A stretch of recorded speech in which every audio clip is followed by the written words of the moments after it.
My friends, my self प्रकृति रावल और हम लोग कर रहे हैं चैप्टर लेट्स मार्च। और इस चैप्टर में हम लोग ने पार्ट 1 कंप्लीट कर दिया। पार्ट 1 में हमने क्या देखा कि वो जो कौन है इस चैप्टर के स्पीच कौन दे रहा है इस चैप्टर में, दैट इज कैलाश सत्यार्थी। तो हमने देखा फर्स्ट पार्ट में वो बताया था कि क्या क्या प्रॉब्लम हो रही है दुनिया में, कैसे कैसे प्रॉब्लम हो रही है, कैसे लोग उठ के आ रहे हैं, कैसे क्या हो रहा है, देखा ना हम लोगों ने। अभी वो उसके लिए अभी आप लोग जो लोग न्यू चैनल पे, पहले वो लोग क्या करेंगे, पहले वो लास्ट वीडियो देखेंगे, पार्ट 1 देखेंगे तो ये आपको समझेगा। ठीक है, तो चलो अब आते हैं पार्ट 2 पे। तो देखते हैं क्या लिखा है। सो अभी कैलाश सत्यार्थी ये पूरा स्पीच दे रहे हैं, तो अब हम पार्ट 2 पे आ गए। सो या वी कैन डू इट, हम कर सकते हैं। You may ask that what can one person do. अभी आप मुझसे पूछोगे कि एक अकेला इंसान क्या कर सकता है, तो वो कहते हैं कि I would recall story of my childhood. बोलते कि मैं याद कर रहा हूँ मेरे चाइल्डहुड की एक स्टोरी, मैंने बचपन में एक कहानी सुनी थी। A heavy fire had broken out in the forest. All the animals were running away, including lion, the king of the forest. मतलब एक बहुत हैवी फायर, बहुत आग लग गई थी फॉरेस्ट में, तो सब एनिमल्स भाग रहे थे, इंक्लूडिंग लायन जो जंगल का राजा ना, वो भी भाग रहा था, रनिंग अवे। ठीक है, suddenly then he saw a tiny bird rushing towards the fire. He asked the bird, "What are you doing?" To the lion surprise, the bird replied, "I am going to extinguish the fire." तो वो जो lion है ना, वो जब भागा तो उसने देखा ना, एक जो बर्ड है ना, वो ना फायर की ओर जा रही है। तो लायन पूछता है, तुम क्या कर रहे हो? तो वो बर्ड क्या बोलती है कि मैं ना उस आग को बुझा दूंगी, like I am going to extinguish the fire, मैं उस आग को बुझाने जा रही हूँ। The lion laughed and said, "How can you do that, keeping just one drop of water in your beak?" The bird was adamant and she said, "I am doing by bit." तो वो जो lion है ना, उसको बोलता है कि ना तुम कैसे इतने बड़े फायर को बुझा सकते हो बस अपने चोंच में एक बूंद पानी रखने से। लेकिन जो बर्ड थी ना, वो उसका कॉन्फिडेंस डगमगाया, एंड शी वाज कंफर्म कि मैं उस फायर को बुझा दूंगी। I am doing by bit, वो बोल रही है कि मैं जितना हो सके उतना जरूर करूंगी फायर को बुझाने के लिए। तो हमने अपने बड़े बूढ़ों से सुना है ना कि बूंद बूंद से बनता है सागर, वैसे ही हर एक इंडिविजुअल पर्सन का इनिशिएटिव, हर एक इंडिविजुअल पर्सन का एफर्ट से ही बहुत बड़ा सोल्यूशन आ सकता है। ठीक है, now 18 years ago, millions of individuals marched across the globe and demanded a new international law for the abolition of worst form of child labor, and it has happened. We did it. Millions of individuals did it. वो बोल रहे कि ना 18 साल पहले ना बहुत सारे मिलियन लोगों ने, मतलब 10 लाख से ज्यादा लोगों ने अक्रॉस द ग्लोब मार्च पता नहीं कैसे, जैसे सब लोग साथ में आके एक साथ चलते, कोई इशू पे प्रोटेस्ट करते। तो वही वो कह रहे हैं कि ना मिलियंस ऑफ लोग, बहुत 10 लाख से भी ज्यादा लोगों ने ना पूरी दुनिया के 10 लाख से भी ज्यादा लोगों ने मिलकर ना ये सेम इशू पे ना मार्च किया। और इससे क्या हुआ कि ना वो है ना एक लॉ ला पाए। ठीक है, लॉ ला पाए, एक कानून ला पाए जो हेल्पफुल है किसके लिए, फॉर चाइल्ड लेबर इरेडिकेशन। ठीक है, और वो कह रहे ये हुआ है, it has happened and we did it, ये हमने किया। हम लाखों इंडिविजुअल ने किया, हम लाखों एक लोगों ने मिल के ये काम किया। ठीक है, now friends, we live in an age of rapid globalisation, we are connected through high speed internet. तो बोले दोस्तों, हम लोग ना ग्लोबलाइजेशन के in the age of rapid globalisation, इस ग्लोबलाइजेशन के ना टाइम में रह रहे हैं। मतलब ग्लोबलाइजेशन मतलब क्या होता है कि दुनिया भर में ना हम कहीं भी अपना गुड्स बेच सकते, अपना गुड्स मंगवा सकते। ये ग्लोबलाइजेशन है जहाँ पर हम सर्विसेज, गुड्स वगैरह है ना एक कंट्री से दूसरे कंट्री की ना देते, एक्सचेंज करते और उसके बदले पैसे वगैरह लेते जो उनका करेंसी रहता है। ठीक है, और in the age of we are connected through high speed. और अभी हमारा एज कैसा है कि यहाँ पर अभी इंटरनेट तो बहुत इंपॉर्टेंट काम करता है ना, राइट। क्योंकि कुछ भी सर्च करना, कुछ भी डाउनलोड करना, तो क्या कर ले, डायरेक्ट जाएंगे गूगल पे, ये वो सर्च किया एंड वो सब आ गया। तो वो कह रहे हैं कि ये जो जमाना है ना, अभी किसका जमाना चल रहा है, हाई स्पीड इंटरनेट का, ग्लोबलाइजेशन का। We exchange our goods and services in one single global market. देखा, वो कह रहे हैं कि मैंने जो ग्लोबलाइजेशन का मीनिंग बताया कि हम वहां पर अपने गुड्स और सर्विसेज एक ग्लोबल मार्केट में सेल करते हैं। Thousands of flights every day connect us from one corner to another corner of the globe. हजारों फ्लाइट्स, हजारों एयरप्लेन हमें एक कॉर्नर से दूसरे कॉर्नर पे कनेक्ट करती है। But there is one serious disconnect and there is a lack of compassion. वो बोल रहे कि लेकिन ना बस एक ही चीज है ना जो बहुत प्रॉब्लमेटिक है। मतलब एक ही चीज है ना जो हमें ये सब चीजें ना डिस्कनेक्ट कर रही है, और वो क्या डिस्कनेक्ट कर रही है? Lack of compassion. Compassion means pity and concern for दोस्त सफरिंग। माना कि हमारा देश बहुत आगे बढ़ गया, माना कि हमारी दुनिया बहुत आगे बढ़ गई, लेकिन ना ये सब चीजें से ना हमें एक ही चीज डिस्कनेक्ट कर रही है। कौन सी चीज से? Lack of compassion. मतलब हम दूसरों की ना फीलिंग को समझते हैं, दूसरों की ना दर्द को, दूसरों की सफरिंग को समझते नहीं है, और यही चीज हमें डिस्कनेक्ट कर रही है। कैसे? अभी देखो ना आप, अभी को मैं एक और सेंटेंस पढ़ के बताया तो आपको मीनिंग समझेगा। Let us inculcate develop by, इसका मीनिंग क्या है? Inculcate develop by instructing and transform this individual compassion into a global compassion. Let us globalise compassion. ठीक है, तो वो क्या कह रहे हैं कि ना भले हमारे पास सब कुछ है, भले दुनिया में सब कुछ आ गया है, लेकिन ना अभी भी हमारे पास ना लैक ऑफ क्या है? लैक ऑफ कंपैशन है। कंपैशन मतलब किसी के लिए कुछ फील करना, किसी पे दया करना, किसी की सफरिंग को समझना, उसे बोलते हैं कंपैशन। ठीक है, और हमें ना क्या करना है ना, इसी कंपैशन को समझना है और इस कंपैशन को ना ग्लोबलाइज करना है। क्योंकि लोग क्या करते हैं ना, भले ही दूसरों की प्रॉब्लम मतलब न्यूट्रल रहते हैं, अभी कोई किसी की कुछ प्रॉब्लम है तो उस पर ध्यान नहीं देते। हाँ ठीक है, वो उसकी सफरिंग है, हमें क्या सोचते हैं कि हाँ ठीक है वो उसकी सफरिंग है, मैं क्या कर सकता हूँ उसमें। ऐसा नहीं करना है, हमें ना दूसरों की ना मदद करनी है, दूसरों की सफरिंग में ना उनका हेल्प करना है, ताकि वो थोड़ा सा इंप्रूव करे, थोड़ा खुल के जी सके। Mahatma Gandhi said, if we are to teach real peace in this world, we shall have to begin with the children. Mahatma Gandhi ने बोला था कि अगर हमें दुनिया में पीस आना, शांति लाना है, तो हम लोग को कहाँ से शुरुआत करना है? बच्चों से शुरुआत करना है। I humbly add, let us unite the world through the compassion of our children. तो वो बोल रहे हैं कि मैं कहना चाहता हूँ कि क्यों ना हम इस वर्ल्ड में पीस लाए थ्रू चिल्ड्रंस कंपैशन। ये जो बच्चों के पीटी, बच्चों पे दया करे, बच्चों की जो सफरिंग है उसको ना उसको समझ के ना क्यों ना हम इस दुनिया में पीस लाए, शांति लाए। I ask, whose children are they who teach footballs yet never played with them? वो पूछ रहे हैं कि वो किसके बच्चे हैं जो फुटबॉल को स्टिच करते हैं। फुटबॉल किसी स्टिचिंग से बनता है ना, लेकिन कभी उस फुटबॉल से खेलते नहीं है। Whose children are they who have harvested coca yet never tasted chocolate? जो कोका है ना, कोको है, हाँ, चॉकलेट के जो होता है ना, वो कौन से सीड से बनता है? कोके के सीड से बनता है। ठीक है, तो वो जो सीड्स है ना, वो लोग वो उगा रहे, लेकिन कभी उन्होंने वो चॉकलेट खानी, ऐसे वो किसके बच्चे हैं? Whose children are they who are dying of Ebola? Ebola एक डिसीज है, ठीक है, आप उसके बारे में गूगल कर सकते हो। तो वो किसके बच्चे जो ना इबोला जैसे डिसीज से मर रहे हैं? Whose children are they who are kidnapped and held hostage? वो किसके बच्चे जिसको किडनैप किया जा रहा है और हेल्ड हॉस्टेज। हॉस्टेज मतलब जिनको अपने अपने अंडर रखा जा रहा है, जिनको स्लेवरी में, मतलब बच्चों को किडनैप करके स्लेवरी में बेचा जाता है, ट्रैफिकिंग में बेचा जाता है, ऐसे करके। तो वो किसके बच्चे हैं? They are all our children. वो कह रहे हैं कि वो सब किसके बच्चे? हमारे बच्चे हैं, वो हमारे बच्चे हैं। I remember an 18-year-old girl we rescued from intergenerational forced labor from intergenerational involving several generations. ठीक है, हाँ, मतलब ऐसे पीढ़ी दर पीढ़ी से ऐसा कुछ स्लेवरी चल रहा था। मतलब वो बोलते ना, वो उसके माँ बाप ने वो स्लेवरी की, फिर उसके दादाजी ने स्लेवरी की, फिर उसके परदादा ने स्लेवरी की, वैसे करके ना एक इंटर जनरेशनल स्लेवरी से ना उन्होंने एक ना 18-year गर्ल को ना रेस्क्यू किया, उसको फ्रीडम दिलाई। ठीक है, when she was sitting in my car right after her rescue, she asked me, why did you not come earlier? जब वो बच्ची ना मेरे बाजू में कार में मेरे बाजू में बैठी थी, तो उसने मुझसे पूछा, आप पहले क्यों नहीं आए? देखा, मतलब कितना वो बच्चों की बातें सुन के ऐसा कितना रोने जैसा आ जाता है, इतना इमोशनल फील करने लग जाते हैं हम लोग। हर एंग्री क्वेश्चन स्टिल शेक्स मी। वो कह रही है कि वो बच्ची का जो ये गुस्से वाला क्वेश्चन था ना, आज भी मुझे हिला देता है। ठीक है, कि वो उसने कितना सफर किया होगा। ठीक है, इनफैक्ट अभी हमें भी गूज बम्स आ रहे हैं, है ना। Now, and as the power to shake the whole world, and उस बच्ची का वो जो छोटा सा क्वेश्चन था ना, वो पूरी दुनिया को हिलाने जैसा था। Her question is for us, for all of us. What are we? उसका क्वेश्चन हम सब के लिए, हम क्या करें? What are we doing? What are we waiting for? हम किस चीज का इंतजार कर रहे हैं? How many girls will are allowed to go without rescue? ऐसे हम कितनी बच्चियों को बिना बचाए रहने देंगे? ठीक है, children are questioning our inactions and watching our actions.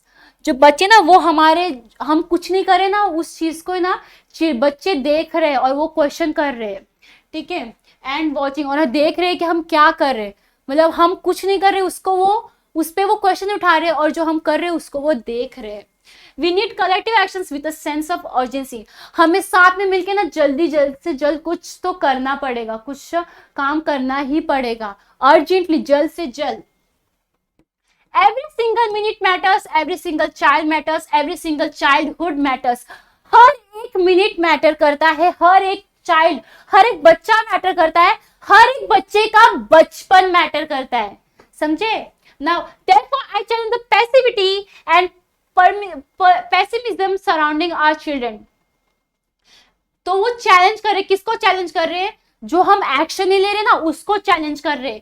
Then pessimism, मतलब किसी के अंडर पेसिमिज्म, पॉजिटिविटी नहीं रहती है, हमेशा नेगेटिविटी रहती है, वैसा। तो ये जो है ना, ये जो बच्चों को सराउंड करके रखा है ना नेगेटिविटी ने, नो कोई एक्शन नहीं लेने की चीजों ने, ठीक है, उसको वो चैलेंज करे। I challenge this culture of science and this culture of passivity, this culture of neutrality. वो चैलेंज कर रहे हैं इस खामोशी को, ये संस्कृति जो कुछ कर नहीं रही है, एंड न्यूट्रलिटी, न्यूट्रलिटी मतलब बोलते ना कुछ लोग न्यूट्रल मतलब ना गलत ना सही। जैसे अभी हम लोग कहीं पे भी जा रहे होते तो किसी का कहीं झगड़ा हो रहा था, हमें उसमें इन्वॉल्वमेंट नहीं था, हम बोलते कि क्यों भाई किसी चीज में क्यों पढ़ना, ना उसकी साइड लेते ना ही उसमें, बस इग्नोर करके चलते, उसको बोलते हैं न्यूट्रलिटी, वो न्यूट्रल, ठीक है, नॉट सपोर्टिंग और हेल्पिंग। अभी हम लोग आ गए पार्ट 3 पे। I call upon all the government, inter-government agencies, businesses, faith leaders, workers, teachers, and NGOs, and each one of us to put an end to all forms of violence against children. तो वो है ना, याद कर रहे, वो बुला रहे, कॉल अपॉन, बुला रहे गवर्नमेंट को, जितनी भी गवर्नमेंट है, इंटर गवर्नमेंट, दुनिया भर की गवर्नमेंट, एनजीओस को, बिजनेसेस को, हर एक इंसान को वो याद करे कि क्यों हम इस पे एंड नहीं कर पा रहे, क्यों हम इस पे, ये बच्चों पे जो हिंसा हो रहा है उसको एंड नहीं कर पा रहे। Slavery, trafficking, child marriage, child labour, sexual abuse and illiteracy, this things have no place in any civilised society. ये जो चीजें ना, ये जो बच्चों के साथ होती है, चाइल्ड मैरिजेस, जैसे होता है ना बच्चे को किडनैप किया जाता है और किसी को जाके बेच दिया जाता है, शादी किया जाता है। जैसे आप कहीं पे भी आप गए किसी होटल में, तो अगर आप देखोगे कि कोई बच्चा काम कर रहा है तो आपको क्या करना है? पुलिस को कंप्लेन करना है, क्योंकि चाइल्ड लेबर अलाउड नहीं है, 14 से नीचे वाले बच्चों को आप नहीं काम करा सकते, दैट इज इलीगल। तो ये आपका जिम्मेदारी है कि आप इस चीज में इनिशिएटिव लो। Friends, we can do this. Government must make child friendly policies and invest in education and young people. तो कह रहे दोस्तों, हम ये कर सकते हैं, ये मुश्किल नहीं है। जो गवर्नमेंट है, जो हमारी गवर्नमेंट है, उसको ना इनिशिएटिव लेना चाहिए और इन्वेस्ट करना चाहिए। किस पे इन्वेस्ट करना चाहिए? बच्चों की भलाई के लिए, बच्चों के एजुकेशन के लिए। मैं तो बोलती हूँ इंस्टेड ऑफ जो मिलिट्री वगैरह में ये हम बहुत सारा एक्सपेंसेस वेस्ट हो रहा है, उससे अच्छा हम कहीं ना कहीं वो बच्चों में ला सकते हैं। जैसे उन्होंने एक पॉइंट बताया कि जहाँ पर मिलिट्री एक्सपेंसेस हो रही है, बहुत सारे मिलिट्री एक्सपेंसेस हो रहे हैं, तो वो जो मिलिट्री एक्सपेंसेस का अगर थोड़ा सा भी हम बच्चों के एजुकेशन के लिए यूज करें ना, तो वो कितना फायदेमंद रहेगा। Because education is power. आप कुछ भी बोलो, एजुकेशन से बड़ी चीज कोई है ही नहीं। मैं मानूंगी नहीं कि एजुकेशन से बड़ी कोई चीज है। Business must be more responsible, accountable and open to innovative partnership. जो बिजनेस और जो धंधे हैं वो ना बहुत ओपन होने चाहिए और इनोवेटिव होना चाहिए, innovative, having new advance ideas और मेथड। अभी जो बिजनेस है, बिजनेस का क्या काम है कि कुछ भी मार्केट में कुछ भी न्यू प्रोडक्ट लेके आना, कुछ भी न्यू सर्विस लेके आना। तो जो बिजनेस है ना, उनको ना हमेशा ना कुछ तो करना चाहिए। ऐसा नहीं कि हम गवर्नमेंट ही करेगी। जो बिजनेसमैन है वो लोग भी इनिशिएटिव ले सकते हैं बच्चों का हेल्प करने के लिए। मतलब जो भी बड़े बड़े बिजनेसमैन है, अगर वो अपनी इनकम का 10% या 20% भी बच्चों की भलाई के लिए देते, तो that will be like a very effective step, right. बच्चों के हेल्पफुल रहेगा बहुत वो। Inter government agency must work together to accelerate action. जो इंटर गवर्नमेंट एजेंसी है उनको साथ में काम करना चाहिए टू एक्सेलरेट एक्शन, ताकि कुछ ना कुछ कि हम कोई एक्शन ले सके इस प्रॉब्लम के खिलाफ। Global civil society must rise about the business as usual and fragmented agendas. Fragment में स्प्लिट अप और disunified agendas means a plan of thing to to be. तो जो ग्लोबल सिविल सोसाइटी है ना, उनके ना डिफरेंट डिफरेंट ये objective है, एजेंडा से।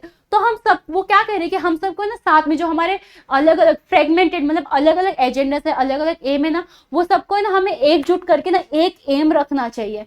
ठीक है, कौन सा aim? To help children and all of us must stand with our children. और हम सभी को हमारे बच्चों के साथ खड़े होना चाहिए। We must be bold, we must be ambitious and we must have the will, we must keep our promises. हमें बोल्ड होना है, हमें किससे डरना नहीं है। वी मस्ट बी एम्बिशियस, हमें एम्बिशन रखना है। We must have the will, हमें एक विल पावर होनी चाहिए। एंड वी मस्ट कीप और हमें हमारा वादा रखना है।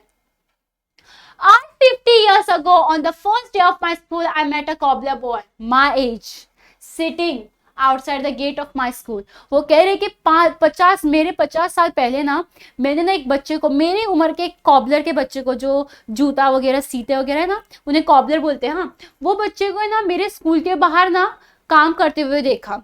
ठीक है, I asked my teacher why is he working outside, why he's not with us in the school. उन्होंने अपने टीचर से पूछा why is he working outside, क्यों वो हमारे साथ यहाँ बैठा हुआ नहीं है। My teacher had an answer, उनकी टीचर के पास कोई आंसर नहीं था। One day I gathered the courage to ask the boy's father. एक दिन उन्होंने पूरा करेज गैदर, थोड़ी हिम्मत जुटाई, उस लड़के के पापा से जाके पूछा। He said, sir I have never thought about it, we are born to work. उस इंसान ने क्या बोला, उसके पापा ने क्या बोला कि हमने कभी पढ़ाई के बारे में सोचा नहीं, क्योंकि हम पैदा ही हुए हैं काम करने के लिए। His answer made me angry, it still makes me angry. उस आदमी का जो आंसर था ना, उसने वो ना उन्हें गुस्सा दिलाता है, आज भी दिलाता है, और उस टाइम पे भी गुस्सा दिलाया था। क्योंकि इवन तो आपने काम किया, लेकिन आप अपने बच्चों को तो पढ़ा सकते हो ना, एटलीस्ट गवर्नमेंट स्कूल में। गवर्नमेंट स्कूल भी कहीं ना कहीं गवर्नमेंट स्कूल को भी बहुत अच्छा होना चाहिए कि सब बच्चे वहां पर आके पढ़ सके। तो कहीं ना कहीं आप वहां पर अपने बच्चे को पढ़ा सकते हो ना, अगर आप अफोर्ड नहीं कर सकते हो और आप कह रहे हो कि आपने सोचा ही नहीं बच्चे को पढ़ाने का, तो ये बहुत गलत बात है। His as a child I had a vision of tomorrow, a vision of that cobbler boy sitting with me in my classroom. तो बोलेगा ना, जब मैं छोटा था ना, तो मेरा ना एक विजन था, मैंने कुछ तो देखा था। क्या देखा था कि जो एक कॉबलर बच्चा है ना, वो मेरे बाजू में बैठ के स्कूल में पढ़ाई करे। Now that tomorrow has become today, और आज वो जो कल मैंने देखा था ना, वो आज बन गया है। I am today and you are today, मैं आज हूं और आप आज हो। Today it is time for every child to have a right to life, right to freedom, right to health, right to education, right to safety, right to dignity, right to equality and right to peace. वो कह रहे कि इस आज में हर एक बच्चे के पास क्या है, राइट टू फ्रीडम, आज़ादी का हक है। Then right to health, healthy रहने का, फिट रहने का हक है। राइट टू एजुकेशन, पढ़ने का हक है। राइट टू सेफ्टी, सेफ रहने का, सिक्योरिटी, उनको प्रोटेक्ट करने का हक है। देन डिग्निटी, उनके सेल्फ रिस्पेक्ट का हक है। इक्वालिटी, उन्हें इक्वल ट्रीट करने का, समान ट्रीट करने का हक है। एंड राइट टू पीस, और शांति का हक है। Today beyond the darkness I see the smiling faces of our children. वो कह रहे कि टुडे, आज, बियॉन्ड द डार्कनेस, वो अंधेरे के पीछे, अंधेरे के बाद में उन बच्चों की स्माइलिंग फेसेस देखता हूँ। इन द ब्लिंकिंग स्टार, वो स्टार जब जैसे डार्क स्काई में कैसे स्टार्स चमकते, वैसे वो कहते कि इन डार्कनेस में ना मैं उन बच्चों का है ना स्माइली फेस देखता हूँ, like a blinking star. Today, in every wave of every ocean, I see my children are playing and dancing. Today, in every planet, बोल रहे कि in every wave of ocean, वो मतलब हर ओशन के हर एक वे में ना, वो हर एक बच्चे को ना डांस करते हुए देख रहे, हंसते हुए देख रहे, खेलते हुए देख रहे। Today in every planet, in every tree and mountain, I see our children growing freely and with dignity. वो हर एक माउंटेन में, हर एक ट्री में क्या देख रहे हैं, हर एक प्लैनेट में क्या देख रहे हैं, बच्चे जो खेल रहे, जो जी रहे हैं विद डिग्निटी, सेल्फ रिस्पेक्ट के साथ। Friends, I want to see and feel this today inside me. वो कह रहे कि दोस्तों, आप ये जो आज है ना, वो मेरे साथ, मेरे अंदर फील करो। My dear sisters and brothers, as I said, many interesting things are happening today. May I please request you to put your hand close to your heart, close your eyes and feel the child inside you. तो वो कह रहे थे, मेरे प्यारे भाइयों बहनों, मैं I said please request, तो वो कह रही है कि मेरे पूरे भाइयों बहनों, मैं चाहता हूँ कि आप ये आज मेरे साथ फील करो। तो क्या मैं आपको रिक्वेस्ट कर सकता हूँ कि आप अपना हाथ अपने दिल पे रखो और अपने अंदर की ना चाइल्ड को फील करो, अपने अंदर का जो बच्चा है उसे फील करो। I am sure you can, now listen to that child, listen please. तो बोलते कि मुझे यकीन है कि आप वो फील कर सकते हो, आप वो चाइल्ड को फील करो, अपनी आंखें बंद करो और वो चाइल्ड को फील करो। हाँ, आप फील कर सकते हो, मैं श्योर हूँ, मैं कंफर्म हूँ कि आप वो फील कर सकते हो, बच्चे को फील कर सकते हो। Let us democratise knowledge, let us ठीक है, यूनिवर्सलाइज, प्रोनाउंसिएशन पे मैंने गड़बड़ किया, आप मत करना। So universalize justice together, let us globalize compassion. वो कहते हैं let us democratize, make democratic, make freedom, knowledge, ठीक है, make free knowledge, universal justice, जो दुनिया बोलिए ना जगत का इंसाफ हो, ठीक है। let us globalize compassion, compassion मतलब किसी का सफरिंग, किसी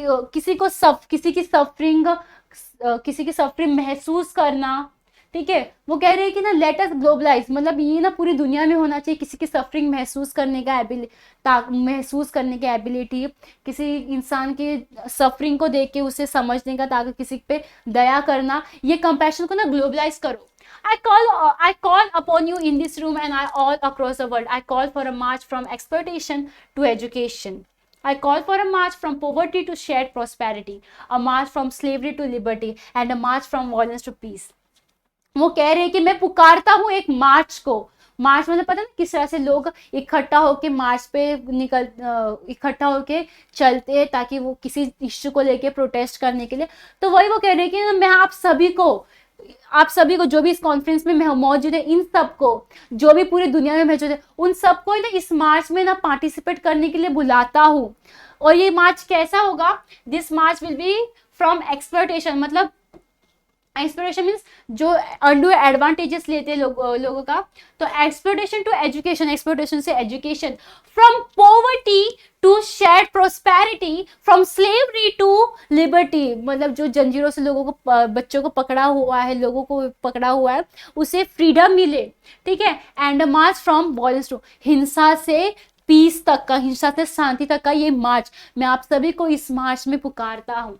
late us march from ignorance to awakening, ignorance मतलब नेग्लेक्ट करना, कोई भी चीजों को अनदेखा करना, ठीक है। तो वही कह रहे कि एक मार्च जिसमें ना हम कोई भी चीज को अनदेखा ना करें, बल्कि जो लोगों में जागरूकता फैलाए, अवेकनिंग फैलाए। Let us march from darkness to light, अंधेरे से रोशनी की तरफ ये मार्च में इंक्लूड है। Let us march from mortality to divinity, let us march from mortality to divinity, then let us march, वो कह रहे हैं let us march।